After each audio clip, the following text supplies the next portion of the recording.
बिस्मिल्लाहिर्रहमानिर्रहीम अस्सलाम वालेकुम। मैं हूं काशिफ इमरान, आपका फिजिक्स टीचर। स्टूडेंट्स, आज हम चैप्टर नंबर 2 का लेक्चर नंबर 15 डिस्कस करेंगे, जिसमें हम सेकंड इक्वेशन ऑफ मोशन को डिस्कस करेंगे। अब सेकंड इक्वेशन ऑफ मोशन से पहले स्टूडेंट्स हमने फर्स्ट इक्वेशन ऑफ मोशन को डिस्कस किया था। उसको हमने डिराइव किया, v F is equals to v I plus a t हमने प्रूव किया था।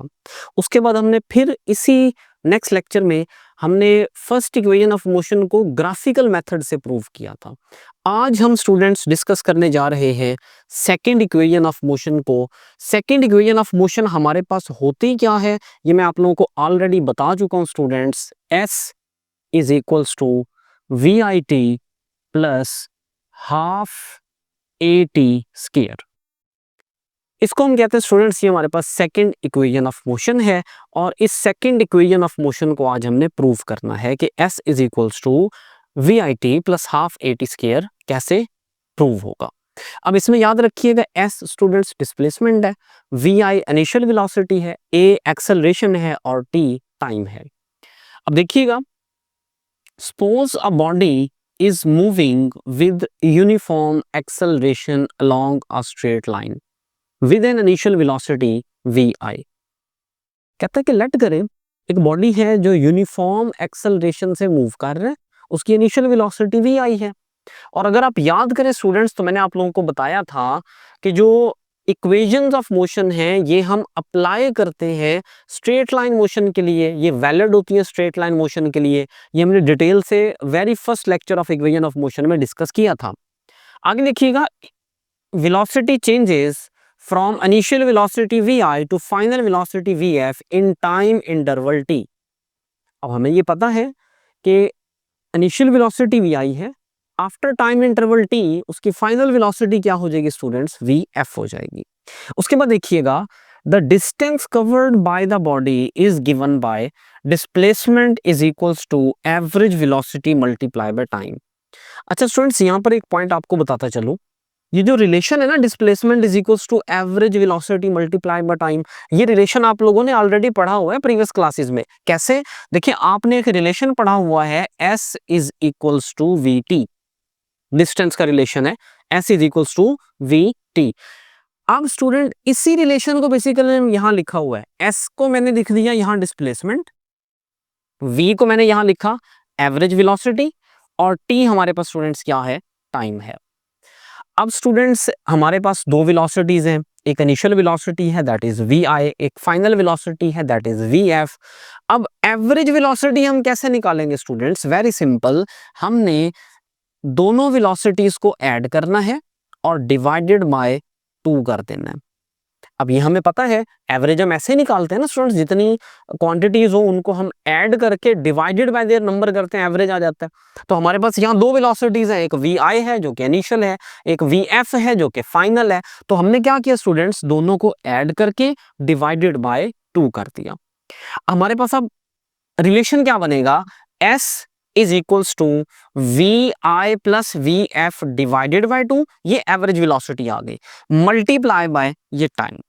तो हमारे पास रिलेशन बन गया s is equals to v i t v I plus v f over 2 multiply by time.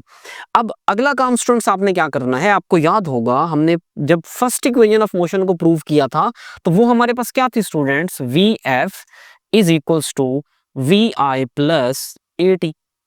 ये हमारे पास फर्स्ट इक्वेशन ऑफ मोशन है। अब आपने क्या करना है, नेक्स्ट स्टेप में आपने इस vf की जगह, जो यहाँ पे vf है ना, इस vf की जगह ये वाली वैल्यू पुट कर देनी है। अब स्टूडेंट्स अगर हम देखें 2s अब किसके इक्वल आ जाएगा, 2vit plus a t square. अब ये वाला 2 बेसिकली देखें, ये यहाँ डिवाइड हो रहा है, ये इधर आके क्या हो गया, मल्टीप्लाई हो गया। तो इस t को हमने मल्टीप्लाई कर दिया, इस t को जब इससे मल्टीप्लाई करेंगे ये t स्क्वायर ए टी स्क्वायर हो जाएगा और इसके साथ मल्टीप्लाई करेंगे 2vi हो जाएगा। अब अगला स्टेप स्टूडेंट्स क्या है, आपने इस पूरी इक्वेशन को डिवाइडेड बाय 2 कर देना, यहाँ भी डिवाइडेड बाय 2, यहाँ भी डिवाइडेड बाय 2, यहाँ भी डिवाइडेड बाय 2। देखिए ये 2 से कैंसिल, ये 2 से कैंसिल और यहाँ 1/2 आ जाएगा। तो देखिए रिलेशन क्या आया हमारे पास, s is equals to v i t plus half a t square, और ये हमारे पास सेकंड इक्वेशन ऑफ मोशन है। अब स्टूडेंट्स यहाँ पर याद रखिएगा, ये पॉइंट मैंने आपको प्रीवियस लेक्चर में भी बताया है, दोबारा बता रहा हूँ, इक्वेशंस ऑफ मोशन, आप फर्स्ट इक्वेशन ऑफ मोशन को डिस्कस कर रहे हो, आप सेकंड को डिस्कस कर रहे हो, आप थर्ड को डिस्कस कर रहे हो, इसमें जितनी भी क्वांटिटीज है, चाहे वो एक्सेलरेशन है, चाहे वो डिस्प्लेसमेंट है, चाहे वो वेलोसिटी है, हम उसको एज अ स्केलर ट्रीट करते हैं। ये पॉइंट मैंने आपको डिटेल से समझाया था, ये पॉइंट आपने याद रखना है। इसीलिए देखिए मैंने वेलोसिटी पे या एक्सेलरेशन पे कोई एरो हेड का साइन नहीं लगाया और ना ही मैंने इनको बोल्ड करके लिखा है, तो ये पॉइंट आपने याद रखना है। और दूसरा मैंने आपको कुछ पॉइंट्स बताए थे कि ये यूनिफॉर्म मोशन के लिए वैलिड है, ये पॉइंट माइंड में रखना है हमेशा। ये लीनियर मोशन के लिए वैलिड है, यूनिफॉर्म मोशन के लिए वैलिड है, लो स्पीड के लिए ये इक्वेशंस ऑफ मोशन वैलिड है, हाई स्पीड यानी स्पीड ऑफ लाइट के लिए इक्वेशंस ऑफ मोशन वैलिड नहीं है।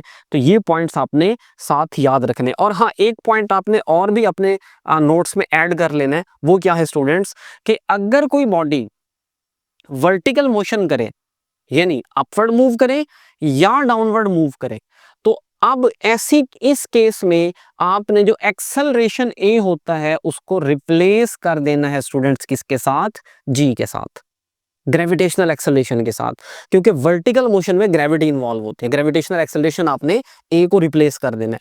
अब अगर मैं इस इक्वेशन को, जो हमारे पे सेकंड इक्वेशन है, इसको हम in terms of gravitational acceleration लिखना चाहें, तो पता है इक्वेशन क्या बनेगी, एस की जगह मैं लिख लूंगा हाइट, तो बन जाएगा h is equals to v i t, h is equals to v i t plus half g t square.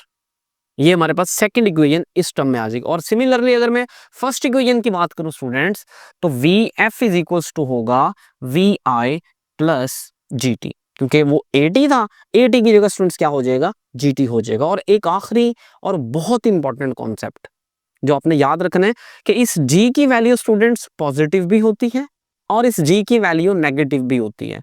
अब इसकी डिटेल हम फर्दर लेक्चर्स में सीखेंगे, लेकिन आपको एक जनरल सा स्केच में आपको बता देता हूं स्टूडेंट्स, याद रखिएगा। जब कोई बॉडी अपवर्ड मूव करेगा तो ग्रेविटेशनल पुल की वजह से उसकी वेलोसिटी डिक्रीज होगी, और हमने ये सीखा हुआ है कि अगर वेलोसिटी डिक्रीज हो रही हो तो एक्सेलरेशन नेगेटिव होता है। तो जब कोई बॉडी अपवर्ड जाएगा तो हम g की वैल्यू नेगेटिव g कंसीडर करेंगे, ये नेगेटिव साइन शो करेगा कि जो वेलोसिटी है वो डिक्रीजिंग है। और अगर कोई body towards the gravity downward आ रहा है तो उसकी वेलोसिटी इंक्रीजिंग होगी, और वेलोसिटी इंक्रीजिंग अगर है स्टूडेंट्स तो एक्सेलरेशन पॉजिटिव होगा, तो हम इसको पॉजिटिव g जो है वो पुट करेंगे। यानी अगर मैं आपको इन दोनों इक्वेशंस के बारे में एक सिंपल सा स्केच बताऊं कि एक बॉडी है, वो वर्टिकली डाउनवर्ड मूव कर रहे हैं, फर्स्ट इक्वेशन ऑफ मोशन क्या होगी, जी पॉजिटिव 1 है, ये होगी। सेकंड इक्वेशन ऑफ मोशन क्या होगी, जी पॉजिटिव 1 है, ये होगी। और अगर अपवर्ड बॉडी जा रहा है और उसकी वेलोसिटी डिक्रीज हो रही है, तो देन स्टूडेंट्स आपने इस पॉजिटिव की जगह फिर क्या लिख लेना है, नेगेटिव, क्योंकि जी नेगेटिव है। और इधर अपवर्ड जाते हुए भी सेकंड इक्वेशन ऑफ मोशन में भी क्या आ जाएगा स्टूडेंट्स, नेगेटिव आ जाएगा। उम्मीद है यहाँ तक की डिस्कशन आपको अच्छे से समझ आ गई होगी। आपसे मुलाकात होगी इंशाल्लाह नेक्स्ट लेक्चर में, तब तक के लिए अल्लाह हाफिज।